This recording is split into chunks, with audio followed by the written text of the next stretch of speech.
Assalamualaikum warahmatullahi wabarakatuh. Pada pertemuan kali ini, kelompok kami kelompok 11 yang beranggotakan saya sendiri Alvina Amara Fitri dengan NIM 401200148, ada Ainun Arwi Dianingrum dengan NIM 401200146, dan yang terakhir ada Ahmad Saifuddin dengan NIM 401200137 akan membawakan satu tema, yaitu tanggung jawab sosial bagi lingkungan. Yang pertama yaitu tentang pengertian lingkungan. Lingkungan adalah kombinasi antara kondisi fisik yang mencakup keadaan sumber daya alam seperti tanah, air, energi surya, mineral, serta flora dan fauna yang tumbuh di atas tanah maupun di dalam lautan, dengan kelembagaan yang meliputi ciptaan manusia seperti keputusan bagaimana menggunakan lingkungan fisik tersebut. Secara garis besar, pengelompokan lingkungan hidup manusia terdiri atas 3 golongan, antara lain yang pertama lingkungan fisik atau physical environment, yang kedua lingkungan biologis atau biological environment, yang ketiga lingkungan sosial atau social environment. Selanjutnya ada unsur-unsur lingkungan. Yang pertama unsur hayati atau biotik. Biotik adalah komponen lingkungan yang terdiri atas makhluk hidup. Selanjutnya ada unsur fisik atau abiotik. Abiotik adalah istilah yang digunakan untuk menyebut sesuatu yang tidak hidup atau benda mati. Yang terakhir ada unsur sosial budaya. Unsur sosial budaya adalah lingkungan sosial dan budaya yang dibuat manusia dan merupakan sistem nilai, gagasan, dan keyakinan dalam berperilaku sebagai makhluk sosial.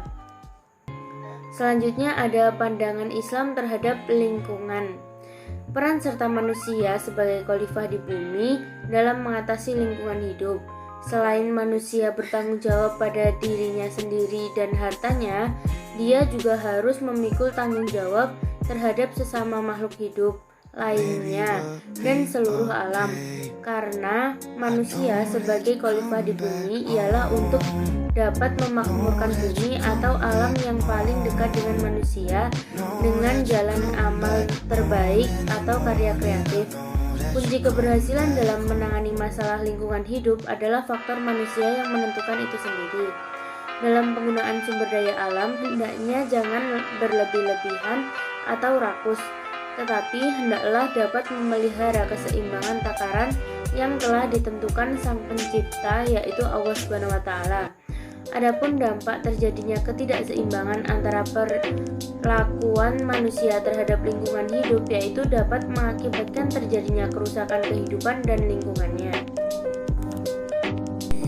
Untuk materi yang selanjutnya yaitu kita akan membahas tentang pencegahan kerusakan kehidupan dan lingkungan. Dalam pencegahan ini tidak hanya dilakukan secara lahiriah saja, melainkan juga dari kesadaran manusianya itu sendiri yang tidak terlepas dari keimanan.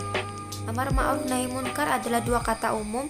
Yang pertama mencakup segala perbuatan yang faidah dan barokahnya kembali kepada pribadi dan masyarakat, serta di dalamnya tidak ada paksaan dan hal buruk lainnya.